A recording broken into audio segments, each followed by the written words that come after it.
Welcome to 1 news. Assembly ఎన్నికల్లో ఓటమి, parliament ఎన్నికల్లో ఘోర ప్రభావంతో పార్టీ నిరసించిపోయింది. దీనికి తోడు కవిత పార్టీ పెట్టి కేసీఆర్పై డైరెక్ట్గా విమర్శించారు. వరుస పరిణామాలతో ఆత్మవిశ్వాసాన్ని కోల్పోతున్న పార్టీ శ్రేణులకు కేసీఆర్ ఉత్సాహాన్ని నింపారు. జగిత్యాల సభతో బాసిస్ బ్యాక్ అనిపించారు. పార్టీ భవిష్యత్ ఏంటి, కాంగ్రెస్ బీజేపీలను ఎదుర్కొని బీఆర్ఎస్ ఎలా నిలబడుతుంది, అన్ని అంశాలపై మాట్లాడడానికి మనతో పాటు బీఆర్ఎస్ సీనియర్ నాయకులు పోలపల్లి రామ్మూర్తి గారు మనతో పాటు. నమస్కారం. నమస్తే సాయి. జగిత్యాలలో జీవన్ రెడ్డి బీఆర్ఎస్లో చేరడం ఎంతవరకు కలిసి వస్తుందంటారు? పార్టీ ఒక 40 సంవత్సరాలు కాంగ్రెస్ పార్టీకి సుదీర్ఘంగా సేవలు అందించిన వ్యక్తి ఎక్కడున్నా కూడా బాగానే పనిచేస్తారు. ఎందుకంటే ఒక కమిట్మెంట్ ఉన్న వ్యక్తులను ఏ పార్టీ కూడా అంత ఈజీగా వదిలిపెట్టుకోదు. కానీ ముఖ్యంగా జీవన్ రెడ్డి జరిగిన అన్యాయం అంత ఇంత కాదు. 2023లో ఎండింగ్లో గవర్నమెంట్ వచ్చిన తర్వాత 2024 అక్టోబర్లో తన స్నేహితుడు అయిన ప్రాణ స్నేహితుడైన గంగారెడ్డిని నడి రోడ్డు మీద హత్య చేయడం జరిగింది. అప్పటి నుంచి వెళ్ళి మనస్తాపం కోల్పోయిన జీవన్ రెడ్డి గారు దాని తర్వాత జరిగిన పరిణామాల్లో రేవంత్ రెడ్డికి అదేవిధంగా సీనియర్లు జూనియర్ల విషయంలో వస్తున్న అగాధాన్ని కొంచెం దాటినని కూడా చెప్పుకోవచ్చు. ఎందుకంటే స్థానిక ఎన్నికల్లో కానీ మున్సిపాలిటీ ఎన్నికల్లో కానీ తనకు అనుకున్న వాళ్ళకి సీట్ రాకపోయినా కూడా దగ్గరుండి గెలిపించుకొని తన సత్తా ఏంటో చాటడం జరిగింది. దాని తర్వాత ఏంటంటే ఇక రోజు రోజుకు మితిమీరిపోతున్న ఏదైతే రేవంత్ రెడ్డి అదేవిధంగా వాళ్ళ అన్నదమ్ముల ఆగడాలను చూసి ఇక ఇది ఇక్కడ కష్టం, ఇలాంటి పార్టీలో ఉండడం కంటే ఒక కమిట్మెంట్ ఉన్న పార్టీ అదేవిధంగా తెలంగాణకు ఏదైతే 9.5 సంవత్సరాలు ఒక సువర్ణ అధ్యాయం లిఖించిన బీఆర్ఎస్ పార్టీ మంచి అవకాశం అనుకొని మా పార్టీలో కూడా రావడం జరిగింది. మరి జగిత్యాల సభలో కూడా కేసీఆర్ చంద్రబాబునే విమర్శించారు. చంద్రబాబు పేరు ఎత్తకుండా కేసీఆర్ రాజకీయం చేయలేరంటారా? చంద్రబాబు ఎంత అండి, ఇప్పుడు చంద్రబాబు గతంలో కూడా ఏం చేసిండో కూడా తెలుసు. 2014లో తెలంగాణ వచ్చిన తర్వాత 2015లో నోట్ల కట్లించి ఒక దొంగను పంపిన తర్వాత ఆ దొంగ నుండి కాపాడుకోనికి కూడా మనం అయితే టీడీపీని కూడా విలీనం చేసుకోవడం జరిగింది. అది కూడా యాంటీ డిఫెక్షన్ లాకి అనుగుణంగానే. ఇలాంటి వ్యక్తులు ఎందుకంటే తెలంగాణ మీద అనువనున్న విషయం ఉన్న వ్యక్తులను ఎప్పటికైనా దూరం ఉంచాలన్నది గౌరవ కేసీఆర్ గారి నిర్ణయం. ఆ క్రమంలోనే ఎందుకంటే ప్రాంతం వాడు మోసం చేస్తే ప్రాంతంలోనే పాతి పెట్టమనో, అదేవిధంగా ప్రాంతీయేతరుడు మోసం చేస్తే ప్రాంతం వెలుపల వరకు తరిమి కొట్టమన్న కాలోజీ స్ఫూర్తిని తీసుకొని తనను, ఎందుకంటే ముఖ్యంగా ఈ నేల మీద కుట్ర కుతంత్రాలన్న వ్యక్తి ఎంత దూరం ఉంటే అంత మంచిదన్న ఉద్దేశంతోనే మేము ఎప్పటికప్పుడు చెప్పడం జరిగింది. ఎందుకంటే 2014లో రాష్ట్రం వచ్చినప్పుడు కూడా 2700 మెగావాట్ల లోటున్న కరెంటును గౌరవ కేసీఆర్ గారి ఆధ్వర్యంలో ఏ విధంగా 24 గంటల కరెంటు తీసుకొచ్చుకున్నాం తెలుసు. ఎందుకంటే ఈ విషయం ఎందుకు చెప్తున్నా అంటే 2700 మెగావాట్ల లోటును, ఎందుకంటే మనకు కూడా వాటా ఉంటుంది ఆంధ్రప్రదేశ్కు అదేవిధంగా తెలంగాణకు సంబంధించి మన వాటా కరెంటును రాకుండా ఇది చీకటిమయం చేస్తా అన్న ఉద్దేశంతో, అదేవిధంగా భద్రాచలంలో కూడా కొన్ని మండలాలు అందులో కలిపిన మండలాలను కూడా అది కలిపితే నేను ప్రమాణ స్వీకారం చేస్తా అని మొండికి కూర్చున్న అయితే చంద్రబాబు నుంచి ఎప్పటికైనా మనకు ప్రమాదమే. ఎందుకంటే వాళ్ళు ఇప్పుడు మా టీడీపీకి సంబంధించిన చాలా వ్యక్తులు మాట్లాడతారు, టీఆర్ఎస్ పార్టీ మళ్ళీ ప్రాంతీయవాదం తీసుకొస్తుంది. ఎందుకు ఉంటుందండి ప్రాంతీయవాదం? ఏ పార్టీకైనా ఏ నేలకైనా ప్రాంతీయవాదం ఉండాలి. మహారాష్ట్ర జై మహారాష్ట్ర అంటారు, ఆంధ్రప్రదేశ్ వాళ్ళు ఆంధ్ర అనుకోవాలి, అదేవిధంగా తమిళనాడు తమిళనాడు అనుకుంటారు, కేరళ అనుకుంటారు కదా. ఎస్ మాది తెలంగాణ అనుకుంటే తప్పే ఉన్నదండి. ఖచ్చితంగా ప్రాంతీయ భావం అన్నది ఆ దేశానికి కానీ ఆ రాష్ట్రానికి కానీ ఆత్మ. అలాంటి ఆత్మను దూరం చేయాలనుకుంటే వాళ్ళే దూరం అవుతారు. సరే అన్న, ఇప్పుడు కవిత విషయానికి వస్తే కవిత పెట్టిన టీఆర్ఎస్ పార్టీ వలన బీఆర్ఎస్కి ఏమైనా నష్టం కలుగుతుందా సార్? కవిత గారు ఏ విధంగా పార్టీ పెట్టిళ్ళు, ఆమె వెనుక ఎవరున్నారు, ఏ విధంగా నడిపిస్తున్నారు? ముందుగా కవిత గారు మా సభ 25 వసంతాల తర్వాత అయితే సభ జరిగిందో ఆ సభ అనంతరం ఒక లేఖ విడుదల చేయడం జరిగింది. ఆ లేఖ ఏ విధంగా విడుదలైందా అన్న క్రమంలో కూడా చాలా అంశాలు ఉన్నాయి. ఎందుకంటే ముఖ్యంగా మొదటి కాంగ్రెస్ వాళ్ళకి పోవడం, కాంగ్రెస్ వాళ్ళు లీక్ చేయడం, అదేవిధంగా ఉప్పల్ సంబంధించిన ఒక కార్పొరేటర్ హస్బెండ్ ఒక టీవీలో మాట్లాడడం, ఇవన్నీ అయిన తర్వాతనే ఈ లెటర్ బయటకు రావడం జరిగింది. ఈ లెటర్ కూడా ఏం జరిగిందంటే లెటర్లో కూడా సూక్ష్మంగా మనం పరిశీలిస్తే కేసీఆర్ గారు వెనుక దయ్యాలున్నాయి కాబట్టి అని మాట్లాడింది. మళ్ళీ తర్వాత మళ్ళీ 3-4 రోజులకే ఆమె ప్రెస్ మీట్ పెట్టి నేను దయ్యాన్ని మొండిదాన్ని అని ఆమె ఒప్పుకున్నది. ఇప్పుడు ద్వంద్వ వైఖరి, ద్వంద్వ సిద్ధాంతం ఈ పార్టీలో ఉన్నప్పుడు బీఆర్ఎస్ పార్టీ ఎందుకంటే నీకు అన్యాయం జరిగిందని నా వ్యక్తిగత సమస్య అంటుంది. వ్యక్తిగత సమస్యను జనాల మీద రుద్దాలంటే ఎవరు ఎక్కడికి పోవాలో గాడికే పోతారు. ముఖ్యంగా ఏంటంటే తండ్రిని మనక్షోభకు గురి చేసిన ఏ కొడుకు కానీ కూతురు కానీ బాగుపడ్డది మన చరిత్రలో లేదు. ముఖ్యంగా ఏంటంటే పార్టీలు ఉంటాయి, పార్టీలు అవసరమైతే కొన్ని పార్టీలు ఆ కాలగర్భం కలిసిపోతే, కొన్ని పార్టీలు ముందుకు పోతాయి. ఎందుకంటే ఒక ముఖ్య ఉద్దేశంతో తెలంగాణ ప్రజలకు కానీ అదేవిధంగా దేశంలో ఏ పార్టీలు ఎక్కడ పుట్టినా కూడా ఒక భావంతో, ఒక స్థానికతతో, అదేవిధంగా కొట్లాటతోని ముఖ్యంగా ప్రాంతం విషయంలో కానీ లేకపోతే అక్కడ ఉన్న సమస్యల విషయంలో కానీ కొట్లాడే పార్టీలు మాత్రమే మరణ కొనసాగుతాయి. వ్యక్తిగతంగా పుట్టిన పార్టీలు ఎక్కడ కూడా ఏడ కూడా ముందుకు పోయిన దాఖలాలు ముందుకు పోవు. ముఖ్యంగా ఏంటంటే కవిత గారి అంశంలో ద్వంద్వ వైఖరి, ద్వంద్వ సిద్ధాంతం, అదేవిధంగా ఆమె ఎంచుకున్న మార్గం కూడా అబ్సల్యూట్లీ రాగని చెప్తున్నా. ఎప్పుడు పార్టీ పెట్టుకున్నా కవిత గారికి ఒకటే సూచించిన, ఆమె ఏ పార్టీ పేరు పెట్టుకున్నా బ్రాకెట్లో కాకా పార్టీ అని పెట్టుకోమన్నా, కవిత కాంగ్రెస్ పార్టీ అని చాలా సందర్భాల్లో చెప్పాను నేను. ఎందుకంటే ఆమె ఎవరి కనసనలు నడుస్తుందో అంతేందుకు వాళ్ళ కాంగ్రెస్ సంబంధించిన ఎమ్మెల్సీ క్లియర్గా చెప్పడం జరిగింది. ఆమె 34 కంపెనీలు 35 కంపెనీలు ఒకే ఇంటికి వెళ్ళి రేవంత్ రెడ్డితో పెట్టుకుని దాని మీద సమానం చెప్పంటే ఇప్పటివరకు రేవంత్ రెడ్డి చెప్పాడు, ఈమె చెప్పదు. అదేవిధంగా ఎన్ని మాట్లాడుకున్నా పార్టీ విషయంలో కానీ ఆమె వ్యక్తిగత విషయంలో కానీ ఏం జరిగింది అన్నది కూడా మాకు స్పష్టంగా తెలుసు, మాకు ఒక క్లారిటీ ఉన్నది. ఆమెకే డ్యామేజ్ తప్ప ప్రజలకు కానీ లేకపోతే మా పార్టీకి కానీ ఎలాంటి సంబంధం లేదు. ఆమె వ్యక్తిగత అంశం అన్నది, వ్యక్తిగతమైన అంశాన్ని జనాల మీద రుద్దాలనుకుంటే అది జనాలు కూడా యాక్సెప్ట్ చేయరు. ఓట్ బ్యాంక్ పరంగా కాకపోయినా షర్మిల కారణంగా జగన్కి ఏ విధంగా నష్టం కలిగిందో, ఒకవేళ కవిత ఓట్ బ్యాంక్ పరంగా బీఆర్ఎస్కి, కేసీఆర్కే కానీ కేటీఆర్కే కానీ ఏమైనా నష్టం కలుగుతుండొచ్చు అన్న? ఎందుకు జరుగుతుందండి? ఇప్పుడు షర్మిల ఎక్కడున్నది? షర్మిలకే నష్టం జరిగింది, జగన్కి ఏం నష్టం జరిగింది అండి? ఆయన మళ్ళీ అధికారంలోకి వచ్చే అవకాశాలు ఉన్నాయి. ఆయన కూడా కొట్లాడుతుండే ప్రజా సమస్యల మీద. అధికారం అన్నది ఎవరి చేతిలో ఉండదండి. ఇప్పుడు ఏ పార్టీ అయినా కూడా ఒకసారి అధికారంలో రావడం, అధికారంలో పోవడం అన్నది అది రాజకీయాల్లో కామన్ థింగ్. ముఖ్యంగా ఏంటంటే మీరు ఇంతకుముందు ఒకటి మాట్లాడారు, అసెంబ్లీ ఎన్నికల్లో ఓటమి తర్వాత డీలా పడదని. డీలా పడలేదండి. అసెంబ్లీ ఎన్నికల్లో 1.8 మాత్రమే. ఎందుకంటే మంచి ఓటింగ్ పర్సంటేజ్తోని కొంతమంది మా ఎమ్మెల్యేలు 12-15 మంది చాలా స్వల్ప తేడాతో ఓడిపోయింది కూడా చూసాం. అధికారం కూడా కొంచెం వేసేది. ఎందుకంటే మొదటిసారి, రెండోసారి, మూడోసారి కొంత ఏంటంటే కొంత తేడా ఉంటుంది కాబట్టి ఆ తేడాతో కొంత ప్రజలు కూడా మార్పు అని వీళ్ళు 1 ఇస్తా అంటే 2 ఇస్తా అంటే 3 ఇలాంటి నమ్మిలు కాబట్టి సరే నిర్ణయం తీసుకున్నారు. నిర్ణయం తీసుకున్న తర్వాత దాని తర్వాత ఎంపీ ఎలక్షన్స్ వచ్చినాయి. ఎంపీ ఎలక్షన్స్లో మాకు ఒక్కరికే 0 రాలేదండి. ఇప్పుడు మీరు 0 వచ్చింది మొత్తం కంప్లీట్గా ఎంపీ ఎన్నికల్లో అంటే కాంగ్రెస్ పార్టీకి 13 రాష్ట్రాల్లో 0 వచ్చింది. వాళ్ళ అధికారంలో ఉన్న హిమాచల్ ప్రదేశ్లో కూడా 0 మొత్తం గుండు 0 రావడం జరిగింది. అధికారంలో లేము. అదేవిధంగా దేశ రాజధాని ఢిల్లీలో కూడా 0 రావడం జరిగింది. అదేవిధంగా బీజేపీ పార్టీ ఉన్నది కదా, బీజేపీ పార్టీ కూడా 10 రాష్ట్రాల్లో 0 రావడం జరిగింది.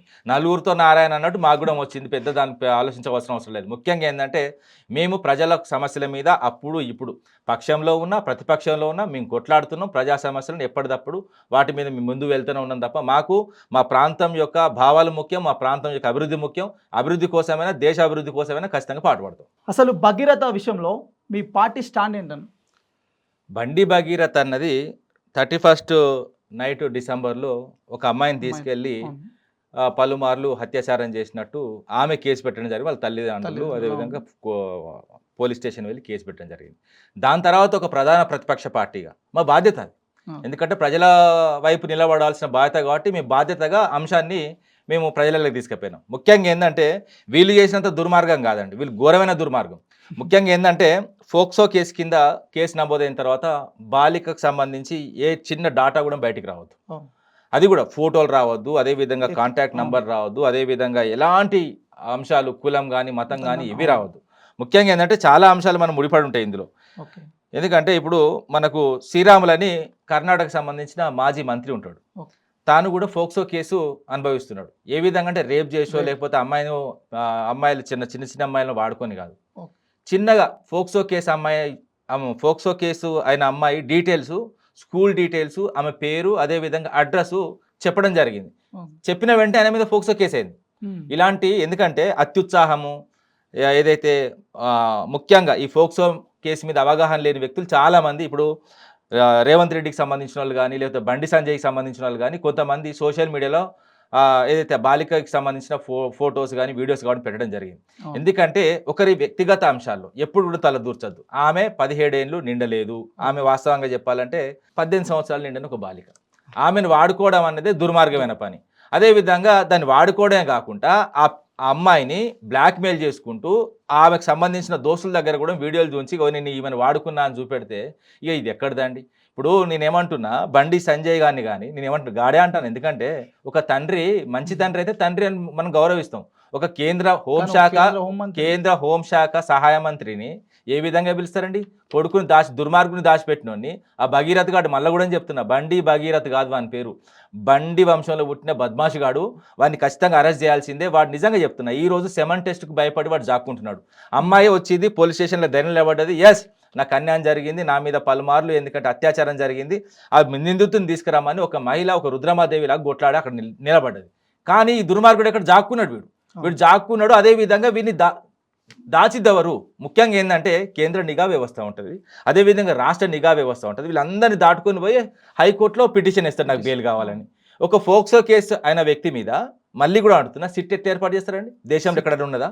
దేశంలో ఇంకోటి ఏంటంటే అది ఫాస్ట్ ట్రయల్ కోర్టు నుంచి కానీ లేకపోతే స్పెషల్ కోర్టు ద్వారా కానీ వెంటనే దాన్ని డీల్ చేయాలి. ముఖ్యంగా అయితే బాలికకు సంబంధించిన ఏ అంశాన్ని కూడా బయటికి రానివ్వద్దు.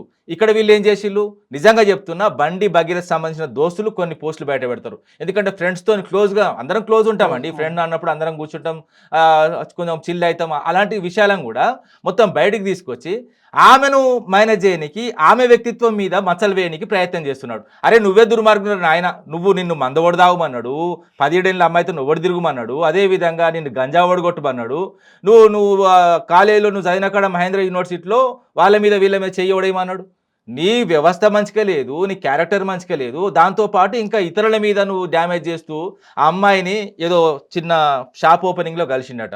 అప్పటి నుంచి ఆమె మీద కన్నుబడ్డ ఈ దుర్మార్గుడు ఆమెను ఎట్లా ఏ విధంగా వాడుకోవాలని ఆఖరికి ప్రేమతో పేరుతో ఆమెను పటాయించి ఆమెను వాడుకున్న వీడియోలు కూడా మళ్ళీ పాపం ఈ స్నేహితులకు చూపెడితే ఆ స్నేహితుడు ఆ అమ్మాయికి చెప్తే బాధపడి మొత్తం, ఎందుకంటే వాళ్ళ తల్లికి చెప్పుకొని ఈ విధంగా మొత్తం బయటకు వచ్చిన తర్వాత, ఎందుకంటే మోడీ సభ ఉన్నది, మోడీ సభ సందర్భంలో వాళ్ళు ఆత్మాహుతి చేసుకుంటా అంటే అప్పుడు బయటకు వచ్చింది. దుర్మార్గమైన పార్టీ ఇది. ఇప్పుడు బీజేపీ పార్టీ ఎంతమంది ఫోక్సో కేసున్నారండి. ముఖ్యంగా ఏంటంటే బీజేపీ హిందువులకు కానీ అదేవిధంగా ఎందుకో వీళ్ళే రాగానే మొత్తం హిందుత్వం మొత్తం వీళ్ళ చేతికి వచ్చినట్టు, అదేవిధంగా వీళ్ళే బ్రాండ్ అంబాసిడర్ నేను పూర్తిగా వ్యతిరేకిస్తున్నాను. 1908లో పుట్టిన పార్టీ, అంతకుముందే కొన్ని లక్షల సంవత్సరాల నుంచి హిందూ మతం ఉన్నది, హిందుత్వం ఉన్నది. వీళ్ళు ఏదో కొత్తగా తీసుకొచ్చి రాముని పేరు చెప్తాడు. ఇక నేను మళ్ళీ కూడా చెప్తున్నా, బండి సంజయ్ హనుమంతుడు అట. ఎట్లా హనుమంతుడు అవుతాడండి? ఇప్పుడు నా తోకకు అంటుపెట్టిళ్ళు, నన్ను టచ్ చేసిండు, నిన్ను టచ్ చేయలే, నీ కొడుకే ఒక అమ్మాయిని టచ్ చేసిండు, దుర్మార్గమైన పని చేసిండు. కాబట్టి నేను ఖచ్చితంగా నీకు సంబంధించిన అయితే, ఇప్పుడు సింపుల్గా ఒకటి చిన్న విషయం చెప్తా సాయి. ఇప్పుడు మనలాంటి వాళ్ళ ఇండ్లలో లేకపోతే బీసీ ఎస్టీ మైనార్టీకి సంబంధించిన ఏదైనా అమ్మాయిని ఇట్లా 17 ఏళ్ళ అమ్మాయిని ముట్టుకుంటే వాడిని అవతలని తీసుకుపోయి 3rd డిగ్రీ పెడతారు, వాడిని తిప్పుకుంటా పోలీస్ స్టేషన్ తిప్పుకుంటా కొడతారు. మరి వీని ఎందుకు కొడతలేరు? ఇప్పుడు బండి భగీరథ గాని ఎందుకు కొడతలేరు? బండి భగీరథ ఎందుకు అరెస్ట్ అయితలేడు? వాడిని దాపెట్టింది ఎవరు? విచారిస్తారు. ఏడా ఎక్కడ దొరికిండు? ఆల్రెడీ ఏడ దొరికిండు? దొరకలేదు ఇంతవరకు. ఆచూకలేదు వాంది. చెప్తున్నాగా మన దేశం దాటిచ్చిండా, దేశంలో ఉన్నాడా, లేదా రేవంత్ రెడ్డి ఇంటున్నా కూడా ఉనికి తెలియదు. ఇలాంటి పరిస్థితులు. ముఖ్యంగా ఏంటంటే చట్టం అందరికి సమానంగా ఉండాలి, అంతే తప్పగాని మరి ఏంది ఎక్కడ పెట్టి మరి గల్లబడి గుంజుకొచ్చి మరి పోలీస్ స్టేషన్ మెట్ల మీద ఏమనిపోయినావు? నేనేమంటున్నా, వాడిని బండి భగీరథ గారిని బండి సంజయ్ గారు మళ్ళీ కూడా అంటాను ఇక తీసుకొచ్చి మరి పోలీస్ స్టేషన్ గుమ్మం మీద నెట్టిపాడైపోయాడు. నీ కొడుకు తప్పు చేసిండు, సారీ అని చెప్తావు కదా, నువ్వు బహిరంగంగా ఒప్పుకున్నావు. నేను టైం ఇయ్యాల నా కొడుకు, వాళ్ళు కలిసి ఉన్నారు అని నువ్వే అంటావు, విడిపోయిన నువ్వే అంటావు. అదేవిధంగా హనీ ట్రాప్ అని ఇంకో కేసు పెడతావు. హనీ ట్రాప్ ఎక్కడదండి? వీడు ట్రాప్ అయ్యి వీడు ట్రాప్ చేసిండు, ట్రాప్ అవుడు కాదు, వీడే ట్రాప్ చేసిండు అమ్మాయిని ట్రాప్ చేసి అమ్మాయి భవిష్యత్తును ఆడుకున్నది కాక ఇంకా తప్పించుకొని తిరగడం. సెమన్ టెస్ట్కే అండి, మళ్ళీ చెప్తున్నా, ఆ అమ్మాయి ధైర్యంగా వచ్చింది, ఆమె పోయింది, పోలీస్ స్టేషన్ పోయింది, మెడికల్ టెస్ట్ అన్ని పాల్గొన్నది. ఇంక వాస్తవంగా ఈమె ఏడ్చుకుంటా ఆ బాధను భరించుకుంటా మెడికల్ టెస్ట్ కూడా భరించిన ఒక అమ్మాయి ఈ దుర్మార్గుడు ఆయనట వాళ్ళ ఆమె అట వాళ్ళ బండి సంజయ్ వాళ్ళ మదర్ అట ఏడుస్తున్నదట మొత్తం, ఎందుకంటే డిప్రెషన్లో పోతుందట. మరి వీళ్ళు అంటే ఒకటి అర్థమైతే లేదు. ఈ కేసులలో ముఖ్యంగా ఈ రేప్ కేసులలో లేకపోతే ఈ మానభంగం కేసులలో ఆడవాళ్ళ ఫ్యామిలీ బాగా బాధపడతారు, మొగళ్ళ ఫ్యామిలీ బాధపడతారు. వీనికి ఏందంటే పెళ్లి చేసుకుని బ్రహ్మాండంగా మళ్ళీ ఇంకో సంసారం చేస్తారు, దొంగ నమ్మున్న కొడుకు. మామూలుగా మాట్లాడాలంటే నేను క్లియర్ చెప్తున్నా, ఇవి మంచి వర్డ్స్, ఇవి ఏం కట్ చేయకండి. వాడిని ఎంత తిట్టినా తక్కువే చెప్తున్నా కదా. వా దుర్మార్గుని బహిరంగంగా ఉరిదీసినా తప్పులేదు, అదేవిధంగా వాడిని గుర్రానికి కాలుగడ్డ గుంజుకపోయినా తప్పులేదు. ఇలాంటి దుర్మార్గులు ఎందుకంటే ఈ భూమి మీద. ఇప్పుడు నువ్వు ఏమన్నా చేస్తే నువ్వు సమాజానికి ఏమైనా చేయి, హిందుత్వం అంటావు. హిందువులకు ఏం చేసినావు? భరతమాత లాంటి మాతను కూడా ముఖ్యంగా మణిపూర్లో ఏం చేసిండండి? మణిపూర్లో ఒక ఆర్మీకి సంబంధించిన వ్యక్తి వాళ్ళ భార్యను నగ్నంగా బర్వాత ఏదైతే రోడ్డు మీద తిప్పిన దుర్మార్గులు, అదేవిధంగా ఇంకోటి ఎమ్మెల్యే క్యాండిడేటో లేకపోతే బీజేపీకి సంబంధించినోడు నడి రోడ్డు మీద సెక్స్ చేసుకుంటూ దొరికింది కదా అండి. ఇంత దుర్మార్గమైన పార్టీ ఇంకా దేశం కోసం ధర్మం కోసం అంటే గీ పనులా మీరు చేసేది? ఇలాంటి పనులు దేశం కోసం ధర్మం కోసమా? చెయ్యి, ఏమైనా చెయ్యి. తెలంగాణకి ఏమైనా సపరేట్కి గుజరాత్కి ఇస్తా అన్నావు కదా, గుజరాత్కి ఇచ్చినా అన్నావు కదా, దీనికి కూడా నీకేమడ్డం వస్తున్నది?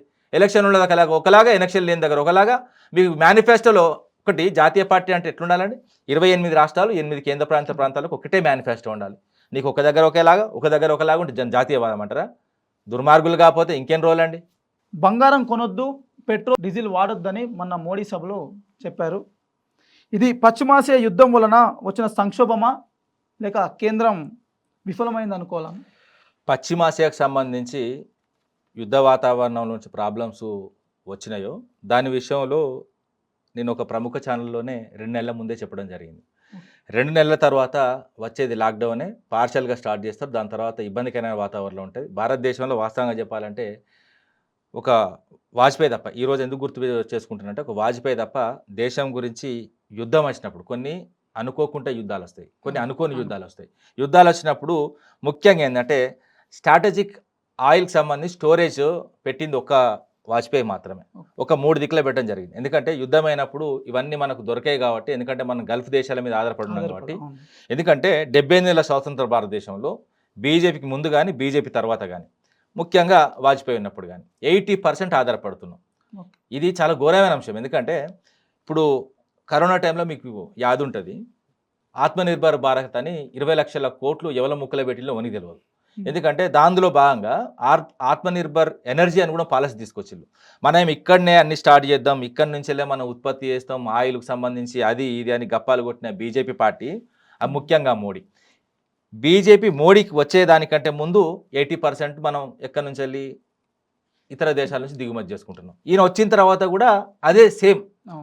మరి 20 లక్షల కోట్లు ఎవరికి పెట్టిండు? అదానికి పెట్టిండు, అంబానీకి పెట్టిండా, ఎవరికి పెట్టిండు? ఎవ్వని తెలియదు ఇంతవరకు. ఇంత దుర్మార్గమైన పనులు చేసుకుంటా అడ్వర్టైజులు వేసుకొని కూనో జాతీయవాదానికి 8 పూలు వస్తే దేశం అంతా యాడ్లు వేసి మొత్తం పైసలు వృధా చేసిన ఈ వ్యక్తులు, అదేవిధంగా 60 లక్షలకు సంబంధించిన 60 లక్షల కోట్లకు సంబంధించిన ప్రభుత్వాస్తులు 6 లక్షల కోట్లకే అయితే అదాని అంబానీకి అమ్మిన వ్యక్తులు ఏ విధంగా దేశానికి మంచి చేస్తారని ఊహిస్తామండి? అదేవిధంగా ఈరోజు మళ్ళీ ముఖ్యంగా చెప్తున్నా, స్ట్రాటజిక్ ఆయిల్ ఏదైతే రిజర్వ్స్ ఒక 3 దిక్కులా పెట్టడం జరిగింది వాజ్పేయి.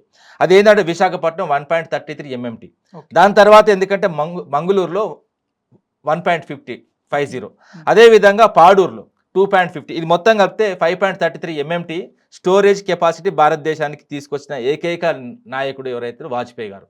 ఆ వాజ్పేయి గారు చేయబట్టే ఇన్ని రోజులు, ఈ 2 months కూడా గడిచింది, వీటిని పీస్గా వాడుకుంటే వాస్తవంగా దీన్ని మనము ఈరోజు ఇక్కడ దాకా వచ్చింది. ఇంకోటి ఏంటంటే ఈ కరోనా సమయంలో మొత్తం ప్రపంచవ్యాప్తంగా ఆయిల్కి సంబంధించి యూసేజ్ తక్కువైపోయింది. లాక్డౌన్లో ఎవరింటికాడ వాళ్ళే ఉన్నారు కాబట్టి 19 రూపాయలకు బ్యారెల్ దొరికింది. ఆ 19 రూపాయలకు బ్యారెల్ దొరికినప్పుడు ఇది 5 ఏదైతే ఇప్పుడు నేను అన్న 5.33 MMT నింపడం జరిగింది. అంటే ఈ 5.33 MMT వచ్చింది ముఖ్యంగా 19 రూపాయలకు అంటే $19 మాత్రమే. 19 ఏదైతే బ్యారెల్కి $19 మాత్రమే కొన్న తర్వాత ఇప్పుడు దాన్ని వాస్తవంగా జనాలకు వదిలిపెడితే ఎంత ఉండాలండి? ఇప్పుడు 100 చేంజ్ ఉన్నది. ఇప్పుడు 100 చేంజ్ ఉన్నది కాబట్టి మనం 100 రూపాయల చిల్లర మనం వాడుకుంటున్నాం. మరి 19 రూపాయల కొన్నది కూడా 100 రూపాయలకి అమ్ముతావా? అంటే ప్రజలను ఎంత దుర్మార్గంగా మోసం చేస్తున్న మోడీ అన్న అంశాన్ని చాలామందికి తెలియదండి. ఇది ఏంటంటే ఏదో పైన వస్తుంది పోతుంది, మామూలుగా ఏదైతే ఓ వ్యాన్ వస్తుంది నింపుతుంది పోతుంది, ఓ లారీ వస్తుంది నింపుతుంది పోతుంది, మనం కొట్టుకుంటున్నాం. కానీ అది ఎంత రేటు కొన్నదని ఇంతవరకు కొని తెలియదు. 19 రూపాయల బ్యారెల్ రేటు కొన్నోడు తీసుకొచ్చి అదే పెట్రోల్ను డీజిల్ను మన జనాలకు 100 రూపాయలకు అమ్మటం నీ ద్రోహి అనపోతే దొంగ అనపోతే ఏమంటామండి? ముఖ్యంగా ప్రతిరోజు 2 సంబంధించిన మనకు నౌకలు రావాలి. అది రోజుకు 2 నౌకలు వస్తేనే మన భారతదేశానికి సరిపోతాయి. ఇప్పుడు వచ్చే పరిస్థితి లేదు. ముఖ్యంగా ఏంటంటే కొన్ని దేశాల నుంచి ఇతర దేశాల నుంచి కూడా వీళ్ళు దిగుమతి చేసుకున్న క్రమంలో కూడా చాలా సందర్భాల్లో నేను చెప్పడం జరిగింది. ముఖ్యంగా ఏంటంటే దీనికి శాశ్వత పరిష్కారం ఇక్కడ నేల మీద ఖచ్చితంగా మనం ఆయిల్ స్టోరేజ్లు కానీ ఆయిల్కి సంబంధించినవి కానీ పెంచుకోవాలి. ఇప్పుడు ఆయిల్ స్టోరేజ్ 5.33 వాజ్పేయి తీసుకొచ్చింది, అది అట్టే ఉన్నది. అంతకుముందు కాంగ్రెస్ ఏం బీకింది ఏం లేదు, దాని తర్వాత మోడీ బీకింది ఏం లేదు. ముఖ్యంగా ఏంటంటే దాన్ని 5.33 నుంచి ఇంకా పెంచు, 20 చేయి, 30 చేయి. అదేవిధంగా దేశీయంగా ఉత్పత్తి చేయి, న్యాచురల్ గ్యాస్ ఉత్పత్తి చేయవు, అదే ఉంటుంది. అంతకుముందు 50% ఏదైతే మనం న్యాచురల్ గ్యాస్ తీసుకొస్తున్నాం అది కూడా ఇప్పుడు 50% ఉన్నది. 80% ఎందుకంటే ఈ క్రూడ్ ఆయిల్ సంబంధించి కూడా మీ ఆయిల్ సంబంధించి కూడా అప్పుడు కాంగ్రెస్ ప్రభుత్వం ఉన్నప్పుడు 80%, వాజ్పేయి ఉన్నప్పుడు 80%, నువ్వు వచ్చిన తర్వాత 80%. మీరు వీకింది మరి దేశానికి. ఇలాంటి పరిస్థితుల్లో ఖచ్చితంగా లాక్డౌన్ వస్తుంది. ఇక్కడ ఉన్నది ఎందుకంటే మన స్టోరేజ్ ఓన్లీ 2 monthsకి సంబంధించి, అది 1.5 monthకే చెప్పిన నేను. 1.5 monthకే చెప్పినా కానీ ఏంటంటే ఇక కొంచెం వేస్టేజ్ చేయకుండా కొంచెం ఆపుకుంటా 2 months దాకా ఏదైనా 2 months అయిపోయింది. ఇప్పుడు విపత్కరమైన రోజులు రాబోతున్నాయి. ముఖ్యంగా ఏంటంటే మరి ఈయన అన్నాడు, ఈయన ఇక్కడ హైదరాబాద్కి వచ్చిండు, అంతకుముందు మళ్ళీ నిన్న క్యాబినెట్ సమావేశం ఏర్పాటు చేసి క్లియర్ చెప్పిండు, ఇక వాడొద్దు అన్నాడు, ఆయనే పోతాడు మళ్ళీ. ఇప్పుడు ఏదో ఎమ్మెల్యేనో మంత్రో చూసినాను నేను, ఆయన కారు ఇంటి కాడ పెట్టి బైక్ మీద పోతాడు, బైక్లో పోతే పెట్రోల్ నడదా, సైకిల్ మీద పో, గుర్రాల మీద పో, అలాంటి రోజులు తీసుకొస్తామని నేను చెప్పిన. గుర్రాల మీద పోయే రోజులు, ఎలక్ట్రానిక్ ఇవన్నీ ఎలక్ట్రిక్ వెహికల్ మరి ఇవ్వు, అందరికి కొనివ్వు. ఇప్పుడు నువ్వు అన్నావు కదా ఎలక్షన్లు వచ్చినప్పుడు తెలంగాణకు వచ్చినావు, ప్రతి చదువుకునే అమ్మాయికి స్కూటీ కొనిస్తాను, తెలుసా ఈ విషయం వాళ్ళు తెలియదు. వాళ్ళు కూడా చెప్పిళ్ళు, కాంగ్రెస్ వాళ్ళు చెప్పిళ్ళు, బీజేపీ కూడా చెప్పిళ్ళు. మరి ఎవరికి ఇచ్చినావు ఇంతవరకు? ఎవరికి ఇయ్యరు. ఎందుకంటే వాళ్ళు మొత్తం ఇప్పుడు ఎలక్ట్రిక్ వెహికల్స్ అంటే ఆర్టీసీలో కూడా నడుస్తున్నాయి. అందరూ ఏమనుకుంటారు అంటే గవర్నమెంట్ వెహికల్స్ అనుకుంటారు. అవి గవర్నమెంట్ వెహికల్స్ కావు. ఒలెక్ట్రా అండ్ జేబిఎం కంపెనీకి సంబంధించి ఏదైతే రేవంత్ రెడ్డి ఒప్పందం ప్రకారం తీసుకొచ్చి పెట్టుకున్నాడు, ప్రతి డిపోలో 8 బస్సులు మాత్రమే గవర్నమెంట్ ఉన్నాయి. అంటే దట్ మీన్స్ ఆర్టీసీ మొత్తం 120 నుంచి 130 బస్సులు ప్రతి డిపోలో వాళ్ళకే పేపీలు, వాళ్ళకు డబ్బులు ఇవ్వాలి. రోజుకు 10 కోట్లు అయితే ఫ్రీ బస్ సంబంధించి మళ్ళీ తిరిగి వెనకకెళ్ళి అన్నదమ్ములు వసూలు చేసుకోవడానికి కార్యక్రమం బ్రహ్మాండంగా నడుస్తుంది. అంతే తప్ప అండర్స్టాండింగ్లో నడుస్తున్నది తప్ప ఇక్కడ మొత్తం తెలంగాణను పట్టి పీడిస్తారు తప్ప ఇంకేం లేదు. యుద్ధం వలన పెట్రోల్ డీజిల్ ఆగిపోయాయి కాబట్టి వాటి వాడకాన్ని తగ్గించుకోవడం, కానీ బంగారం కొనొద్దని ఎందుకు చెప్తున్నాను? ముఖ్యంగా ఏంటంటే ఇప్పుడు ఎప్పుడైనా యుద్ధ వాతావరణం వచ్చినా కూడా, లేకపోతే ఇంతకుముందు ఇందిరాగాంధీ కూడా అప్పుడు చెప్పడం జరిగింది గతంలో కూడా, బంగారం కొనొద్దన్న తర్వాత సెకండ్ ప్రధాని ఈయనే. ఎందుకంటే బంగారం కొనొద్దంటే ఇక ఈయనకు అవసరాలు ఉంటాయి, ఈయనకు పెళ్ళిళ్ళు పెటాకులు, మరి మిగతా వాళ్ళు పెళ్ళిళ్ళు ఉంటాయి, పెటాకులు ఉంటాయి. దాంతోపాటు చాలా అంశాలు ఇక్కడ ముడిపడి ఉంటాయి. ఎందుకంటే తెలంగాణ కానీ భారతదేశం కానీ, ఎందుకంటే పసిడితో అంత బంధం ఎక్కడ కూడా లేదు, ఏ దేశంలో కూడా లేదు. ముఖ్యంగా ఏంటంటే పెళ్ళైనా ఏ కార్యక్రమం అయినా, నేను పెళ్ళైనా మళ్ళీ కూడా చెప్తున్నా, పెళ్ళైనా పెటాకులైనా కూడా ఎందుకన్నా అంటే పెటాకులు అంటే విడిపోవడం, అలాంటి సందర్భాల్లో భరణం చెల్లించవలసిన అవసరం ఉంటుంది. అది తీసుకున్న బంగారం మళ్ళీ ఇవ్వాల్సిన బంగారం అవన్నీ ఉంటాయి. కాబట్టి ఏదైనా కూడా బంగారం ఇక్కడ లేనిది ఇక్కడ చాలా కార్యక్రమాలు నడువు భారతదేశంలో. ముఖ్యంగా ఏంటంటే ఇలాంటి యుద్ధ పరిస్థితిలో, ఇలాంటి విపత్కరమైన పరిస్థితిలో భారతదేశానికి ఇలాంటి పరిస్థితి రానియద్దు. ముఖ్యంగా నువ్వు పసిడి కొనొద్దు అనుకుంటా, అదేవిధంగా ఆయిల్ ఎక్కువ వాడొద్దు అనడం, నువ్వు ఆయిల్కి సంబంధించిన ఏదైతే కెపాసిటీ పెంచు. ఎందుకంటే నువ్వు వచ్చి దాదాపు 12 సంవత్సరాలు చిల్లర అవుతున్నది. 12 సంవత్సరాల నుంచి మరి వాజ్పేయి తీసుకొచ్చిన 5.33 MMT అట్లే ఉన్నది. నువ్వు ఏం బీకినవు మళ్ళీ కూడా చెప్తున్నా. ఇప్పుడు ఇట్లా అంటే దేశం కోసం ధర్మ మోడీని అంటవా అంటారు. ఎందుకనద్దండి? ఇప్పుడు జమ్మూ కాశ్మీర్కి తీసుకొచ్చింది కూడా ఆర్టికల్తో మనం స్వాగతించినాం. అదేవిధంగా వీళ్ళు కొన్ని నిర్ణయాలు పార్లమెంట్లో తీసుకుంటే కూడా వాటికి బీఆర్ఎస్ పార్టీ కూడా సమర్థించడం జరిగింది. దేశం కోసం ఏ నిర్ణయం తీసుకున్నా మేము స్వాగతించడం తప్ప, ఇంకోటి దేశాన్ని నష్టం చేసే కార్యక్రమాలు చేసినప్పుడు, ముఖ్యంగా వ్యవసాయానికి సంబంధించి నల్ల చట్టాలు తీసుకొచ్చినప్పుడు కూడా మేము ఢిల్లీలో ధర్నాలు చేసినాం. మంచి చేస్తే మంచి అంటాం, చెడు చేస్తే చెడు అంటాం తప్ప భజన కొట్టే బాధ్యత మాది కాదు. ముఖ్యంగా ఏంటంటే మోడీ కానీ బీజేపీ కానీ తెలంగాణకు ఎప్పుడు కూడా ఏమి చేయలేదు, వాళ్ళు చేయరు కూడా. ఎన్నికలు వచ్చినప్పుడు 100 హామీలు ఇచ్చిలో ఆ 100 హామీలు చదివి అంటే వినిపిస్తా, ఒక్కొక్కటి చెప్తే బ్లైండ్ బ్లాక్ అవుతుంది బీజేపీలు. ఎవరైనా నాతో చర్చకు వస్తే కూడా నేను క్లియర్ 100 హామీలు నెరవేర్చిన తర్వాత తెలంగాణ నేల మీద అడుగు పెట్టాలి తప్ప మీకు నైతికంగా తెలంగాణ మీద అసలు ప్రేమ లేదు. ముఖ్యంగా ఏంటంటే ఒకడేమంటాడు, తల్లిని చంపి బిడ్డని వేరు చేసిన ఒకడు అంటాడు, ఇంకోడు అంటాడు మొత్తం తలుపులు మూలు చేసినాడు ఒకడు అంటాడు, ఇంకోటి అంటాడు ఇండియా పాకిస్తాన్ తోలుతాడు. ఇంత దుర్మార్గమైన వ్యక్తులు. అదేవిధంగా ఈ నిర్మలా సీతారామన్ అంటే తెలంగాణ పేరు తిట్టుముఖం పెడుతుంది. ఇలాంటి వ్యక్తులతో తెలంగాణకు లాభం ఏమి ఉన్నదండి? ముఖ్యంగా ఇక్కడ గెలిచిన 8 మంది బీజేపీ ఎంపీలు, 8 మంది కాంగ్రెస్ ఎంపీలు, అదేవిధంగా ఎంఐఎం మొత్తం 17 మంది. దేనికన్నా పనికొస్తారా అండి వీళ్ళు? మూసీ నదిలో మునిగి జావక ఏమున్నదండి వీళ్ళతో? Online classes, work from home అని ప్రధాన హింట్స్ ఇస్తున్నారు. లాక్డౌన్ లాంటి ఏమైనా ఉండే అవకాశం? 100%. నేను ముందే చెప్పిన 2 months ముందే చెప్పిన, 2 months బిఫోర్ చెప్పిన లాక్డౌన్ అవుతుందని. ఈరోజు అదే పార్షల్గా స్టార్ట్ చేసిండు మోడీ. దాని తర్వాత స్టెప్ బై స్టెప్ పోతాడు. ఎందుకంటే ఈయన విధానాలు కానీ, జాతీయ విధానాలు కానీ, అదేవిధంగా అంతర్జాతీయ విధానాలు కానీ కరెక్ట్ లేవు. ముఖ్యంగా ఏంటంటే దేశీయంగా ఏదైతే ఈయన చేయవలసిన పనులు ఇన్ని రోజులు చేయలేదు కాబట్టి ఇలాంటి పరిస్థితి ఎదుర్కొన్నాము. ముఖ్యంగా ఏంటంటే సంవత్సరానికి ఇంత కెపాసిటీ పెంచుకొని పోయినా కూడా, ఎందుకంటే స్ట్రాటజిక్ ఆయిల్కి సంబంధించి అయితే మనకు స్టోరేజ్లు ఇప్పుడు ఈ పరిస్థితి ఉండకపోవు. ముఖ్యంగా గాఢ నిద్రలో ఉన్నారు కేంద్రానికి సంబంధించిన అప్పుడు కాంగ్రెస్ పార్టీ కానీ దాదాపు 55 ఏళ్ళు వాళ్ళు పాలించులు. దాదాపు వాళ్ళ తర్వాత వాజ్పేయి ఒకసారి, జనతా పార్టీ ఒకసారి, అదేవిధంగా మళ్ళీ మోడీ ఇది 3వసారి. వాళ్ళు చేసింది ఏం లేదు. ఇప్పటికి కూడా దేశం అంతో ఇంతో కొంత ఈ విషయంలో ఈ విపత్కర సమయంలో ఎదుర్కొంటుందంటే కొంచెం వాజ్పేయి చేయబట్టే అని చెప్పొచ్చు. ఎందుకంటే అది ఏ పార్టీ అయినా పార్టీలకు అతీతంగా మంచి వ్యక్తి కాబట్టి ఆయన ఈరోజు గుర్తు చేసుకున్న పరిస్థితి. తెలంగాణ రాజకీయాల్లో హత్యలు, దాడులు ఉండవు, కానీ ఈ మధ్య చూస్తే కరీంనగర్ ఎమ్మెల్యే క్యాంప్పై బీజేపీ దాడి, దానికి బీఆర్ఎస్ ప్రతిదాడి. బీజేపీ బీఆర్ఎస్ సునికి చాటుకోవడానికి ఇలా చేస్తున్నాయి అని అనుకోవచ్చు. ఇప్పుడు ఈ దాడుల సంస్కృతి తెలంగాణలో ఎక్కడ లేదండి. తెలంగాణ పూర్వం అంటే అన్యాయం జరిగింది కాబట్టి అన్యాయం మీద కొట్లాడిన సందర్భాల్లో మా విద్యార్థి నాయకులు కానీ, మా పార్టీ కానీ కొన్ని విషయాల్లో కొంచెం ప్రిసైజ్డ్‌గా అదే విధంగా కొంత జాగ్రత్తగానే చేసినాం. ఎందుకంటే మా వాదం వినిపియాలి. అదేవిధంగా మాకు జరిగిన అన్యాయాన్ని కూడా దేశం ముందు పెట్టాలన్న ఉద్దేశంతోనే అప్పుడు అట్లా ఆ విధంగా ఉన్నాం. కానీ తెలంగాణ వచ్చిన తర్వాత 9.5 ఏళ్ళు చూడండి మీరు. ఎక్కడన్నా మేము పార్టీ ఆఫీస్‌ల మీద దాడి చేసినామా? అలాంటి సంస్కృతి మాది కాదండి. ముఖ్యంగా ఏందంటే ఇప్పుడు ఎక్కడి నుంచి స్టార్ట్ అయిందంటే గాంధీకి సంబంధించిన ఒక గాంధీ అనే ఎమ్మెల్యే ఉంటాడు ఇక్కడ మన హైదరాబాద్‌లో. గాంధీ ఇంటికి ఆయన పార్టీ మారినా అంటే పార్టీ మారలేదు. నేను ఈ పార్టీలో ఉన్నా అంటే మా అయితే కౌశిక్ రెడ్డి క్లియర్‌గా చెప్పడం జరిగింది. అయితే నువ్వు మా పార్టీలో ఉన్నావు కదా! నేను మీ ఇంటికి వస్తా. లేకపోతే నువ్వన్నా మా ఇంటికి రా. లేకపోతే మన ఇద్దరం కలిసి భవన్ మీద పోయి జెండా ఎగరేద్దామంటే ఆయన ఇంటికి పోవడానికి ప్రయత్నం చేస్తే ఈయనను హౌస్ అరెస్ట్ చేయడం జరిగింది. హౌస్ అరెస్ట్ చేసి ఇంట్లో ఉన్న తర్వాత ఇప్పుడు మేము గాంధీని పిలిస్తే ఎవరు రావాలంటే గాంధీ రావాలి. లేకపోతే గాంధీకి సంబంధించిన అనుచరులు రావాలి. కాంగ్రెస్ వాళ్ళు ఎక్కడి నుంచి వస్తారు? అక్కడి నుంచెళ్ళి కౌశిక్ రెడ్డి ఇంటికి పోయి కౌశిక్ రెడ్డి మీద దాడి చేసి భయభ్రాంతులకు గురి చేసి దీనికి కాంగ్రెస్ పార్టీ వంతబాడుకుంటా అదేవిధంగా పోలీస్ ప్రొటెక్షన్తోని ఒక ఎమ్మెల్యేను తీసుకుపోయి దాడి చేయించి తీసుకొచ్చి ఇంట్లో దాచిపెడతారు. ఇక ఎక్కడ అండి?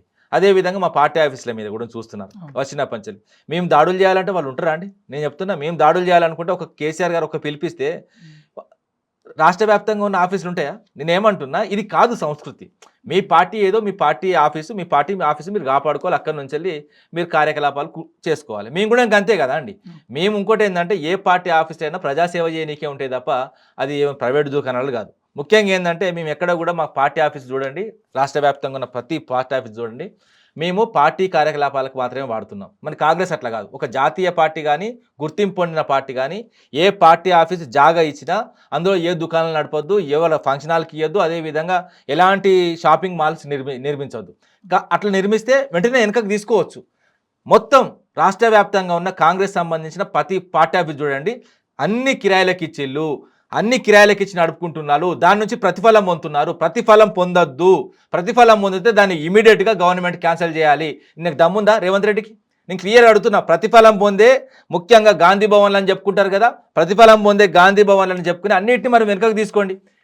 మళ్ళీ ఇంకోటి, మొన్న గత క్యాబినెట్లో కూడా వీళ్ళు 33 జిల్లాలకు మళ్ళీ స్థల సేకరణ మళ్ళీ సపరేట్గా పెట్టిండు. పార్టీ ఆఫీసుల కోసం మళ్ళీ 33 జిల్లాల్లో మాకు 1-2 ఎకరాల స్థలం కావాలని మళ్ళీ అట్లా కూడా పెట్టుకున్నారు. ఈ విధంగా భూముల కోసం జాగాల కోసం వచ్చిన ప్రభుత్వంలో ఏ విధంగా ఎట్లా జరుగుతున్నదని చూసుకోవచ్చు. లగచర్ల, పోలేపల్లి, హకీంపేట భూములు గుంజుకుందామని చూసిళ్ళు, దాని తర్వాత మూసీ పీరియడ్ గుంజుకుందామని చూసిళ్ళు, దాని తర్వాత హైడ్రా పీరియడ్ గుంజుకొని ఇవన్నీ మొత్తం కంప్లీట్గా ఆగమాగం చేయాలని చూసిళ్ళు. సెంట్రల్ యూనివర్సిటీ ఆ భూములు గుంజుకోవాలని చూసిళ్ళు, దాని తర్వాత ఉర్దూ యూనివర్సిటీ గుంజుకోవాలని చూసిళ్ళు. ఈ విధంగా హైదరాబాద్లో ప్రైమ్ ఏరియాలో 1,00,000 ఎకరాలకు స్కెచ్ చేసిన రేవంత్ రెడ్డి. 1,00,000 ఎకరాలు అంటే ఎంత అనుకుంటున్నామండి? ఒక ఎకరానికి 100 కోట్లు వేసుకో. హైదరాబాద్లో ప్రైమ్ ఏరియాలో 100 × 1,00,000 ఎకరాలు 100 లక్షల కోట్లకు స్కెచ్ చేసిండండి. లంకెల బిందెలు అంటే ఏమనుకుంటున్నావు? భూములే. దీనికోసం వచ్చిండు ముఖ్యమంత్రి రేవంత్ రెడ్డి అనే వ్యక్తి. భూముల కోసం జాగాల కోసం వచ్చిండు. లంకెల బిందెలు అన్న అయితే రేవంత్ రెడ్డికి ఆఖరి లంకెల బిందెలు దొరికినాయి కానీ ముఖ్యంగా ఏంటంటే మేము ఎప్పటికప్పుడు అడ్డుకుంటున్నాం. ముఖ్యంగా ప్రజలకు సంబంధించిన ఆస్తులను ఎక్కడ కూడా మేము 9.5 సంవత్సరాలు ఒక్కలకు కూడా ఎల్ఓసి ఇవ్వలేదు. మేము అలా కాపాడుకుంటూ వచ్చిన భూములు. అదేవిధంగా నూతన రెవెన్యూ చట్టం గౌరవ కేసీఆర్ గారు 2018లో తీసుకొచ్చి ప్రభుత్వ భూములు ఫ్రీజ్ చేయడం జరిగింది. ఆలయాలకు సంబంధించిన భూములు ఫ్రీజ్ చేయడం జరిగింది. మసీదులకు ఏదైతే ఇచ్చిన భూములు వాటి ఫ్రీజ్ చేయడం జరిగింది. చర్చిలకు ఇచ్చిన భూములు అయితే ఫ్రీజ్ చేయడం జరిగింది. ఎవరికి కూడా ఏదైతే రిజిస్ట్రేషన్లు కాకుండా. ఇలాంటి గొప్ప ఉద్దేశంతో మేము తెలంగాణ కాపాడుకుంటూ వస్తే ఆ ఫ్రీజులు తీసేయడానికి మళ్ళీ కొత్తగా రేవంత్ రెడ్డి వచ్చిన తర్వాత తలుపులు తీస్తున్నారు, ఎల్ఓసీలు ఇస్తున్నారు.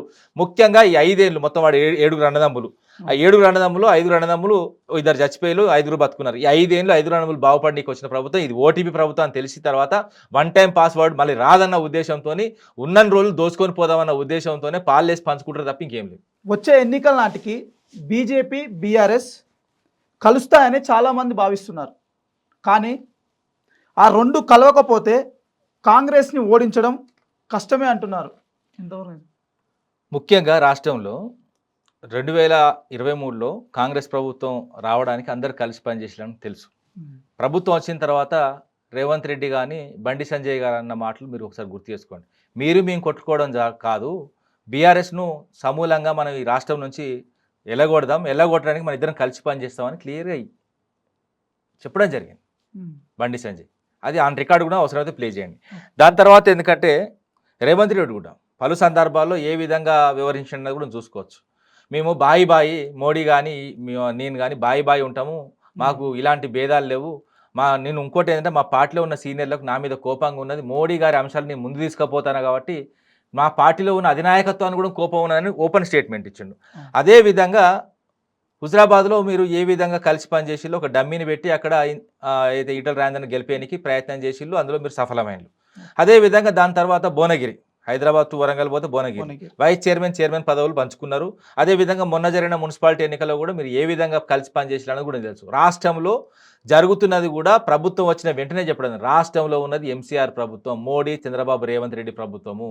కంటిన్యూగా అప్పటి నుంచి ఇప్పటి వరకు ఒకళ్ళని కాపాడుకుంటా ఆ విధంగా వీళ్ళు మూకుమ్మడిగా నడుస్తున్నది. అంతేందుకండి నిన్న కూడా జరిగిన అంశాలు చూసుకోరాదండి, ఎవరు రక్షిస్తున్నారు? ఇప్పుడు బండి సంజయ్ అంశంలో ఎవరు అడ్డం పడుతున్నారు? ఇప్పుడు రాష్ట్రంలో ముఖ్యమంత్రి ఉన్నాడు, ముఖ్యమంత్రి స్వయాన హోంమంత్రి. అదేవిధంగా ఒక రాష్ట్రానికి సంబంధించి కాదు, దేశానికి కేంద్ర హోం సహాయ మంత్రి కొడుకు ఇంతవరకు కనబడకుండా పోయాడు. అంటే నాకు తీవ్రవాదులను దొరకబడతారు, ఆఖరికి మావోయిస్ట్ పార్టీలను కూడా డ్రోన్ కెమెరాలు ఎగిరేసి దొరకబట్టి చంపేస్తారు, మహిళల మీద అఘాయిత్యాలు చేస్తారు, అదేవిధంగా ఎన్నో చిత్రహింసలు పెడతారు. అదేవిధంగా ఒక సామాన్యుడు ఇది ఒక పోక్సో కేసులో అరెస్ట్ అయితే వాడిని తీసుకుపోయి తిప్పుకుంటా 3rd డిగ్రీలు పెట్టి వాడు నిజంగా అక్కేదాకా వాడిని బయటికి రానియరు. మరి వీని బయట ఎందుకు వదిలిపెట్టి దుర్మార్గుని? ఇప్పుడు వాడు బయట వదిలిపెడితే ఇంకోలని చేస్తాడు కదా, వాడు ఓపెన్గా చెప్పాలంటే ఉన్మాద్దాగా తయారైండు, వాడు డ్రగ్స్ కూడా తీసుకుంటారని తెలిసింది. ఆ డ్రగ్స్ తీసుకునే వ్యక్తిలో హావభావాలు ఎట్లుంటాయి? ఇలాంటి వ్యక్తులు ఇప్పుడు మీరు కలిసి పని చేసుకుంటా బీజేపీ బీఆర్ఎస్ ఎక్కడ ఒకటైందండి. మళ్ళీ ముఖ్యంగా నీకు చాలా అంశాలు, ఎందుకంటే 2014 నుంచి 23 వరకు మేము ప్రభుత్వంలో ఉన్నాం. ప్రభుత్వం ఉన్నప్పుడు మీకు మర్యాద ఇచ్చుడు తెలియదు, మోడీకి అసలు మీకు మర్యాద ఇచ్చుడు తెలియదు, కేంద్రంతో పనులు చేసుకోవడానికి తెలియదు, అసలు బీజేపీకి మీకు పొంతం లేదని అప్పుడు అన్నారు. 23 నుంచి బయట 24 రాగానే అధికారం రాగానే మళ్ళీ మీరు ఇది ఒకటి అంటారు. అంటే అధికారం మేమున్నప్పుడు వాళ్ళు బీజేపీకి బీఆర్ఎస్కి పడదంటారు, మళ్ళీ వీళ్ళకి అధికారం రాగానే బీఆర్ఎస్ బీజేపీ. అంటే ఇక్కడ ముచ్చటండి. ఇప్పుడు మీరు అనడానికి కూడా ప్రజలు కూడా విశ్వసించాలి కదా, ప్రజలు కూడా నమ్మాలి కదా. ఏ రాజకీయ పార్టీకైనా దాని ఎజెండా దానికి ఉంటుంది, దాని వర్క్ దానికి ఉంటుంది. మేము క్లియర్ చెప్తున్నాం, తెలంగాణ రావడానికి గొంగలి పురుడని కౌలించుకున్నాం. తెలంగాణ ఏర్పాటైన తర్వాత సింగిల్గా పోటీ చేసినాం, గెలిచినాం. అదేవిధంగా ప్రజలకు వాస్తవంగా సుపరిపాలన అందించినాం. రేపు కూడా అని చెప్తున్నాం, మేము సింగిల్గా పోటీ చేస్తాం, మాకు ఎవరితో అవసరం లేదు. తెలంగాణ ప్రజలు నమ్ముతాం తప్ప, తెలంగాణ ప్రజలే మాకు హైకమాండ్ తప్ప మాకు ఏ హైకమాండ్ లేదు. మేము ఢిల్లీ వైపు ఎదురు చూడాల్సిన అవసరం లేదు. సత్వర న్యాయం, సత్వర పరిష్కారం ఇక్కడనే గౌరవ కేసీఆర్ గారితో లభిస్తుందని ప్రజలు విశ్వసించిళ్ళు. 2014లో తెలంగాణ తీసుకొచ్చిన వ్యక్తిని ముఖ్యమంత్రి అభ్యర్థిగా పెట్టుకొని పోతే దీవించిళ్ళు, ముఖ్యమంత్రి చేసి రెండోసారి ఇంటింటికి నీళ్ళు ఇస్తేనే, మంచినీళ్ళు ఇస్తేనే నేను ఓట్లు అడుగుతా అన్నాడు. ఖచ్చితంగా నీళ్ళు ఇచ్చినాం కాబట్టి ముఖ్యమంత్రి చేసారు. తర్వాత మూడోసారి త్రుటిలో పోయినాం, దాని తర్వాత మళ్ళీ అధికారంలోకి వస్తాం. ప్రజలు కూడా ఈరోజు గౌరవ కేసీఆర్ గారి గురించి ఎదురు చూస్తున్నారు. మళ్ళీ వచ్చే ప్రభుత్వం గౌరవ కేసీఆర్ గారి ప్రభుత్వం, ఖచ్చితంగా ఇది జరుగుతుంది, రాసి పెట్టుకోండి. థ్యాంక్ యూ అన్న. మరిన్ని పొలిటికల్ ఇంటర్వ్యూస్తో మళ్ళీ కలుద్దాం.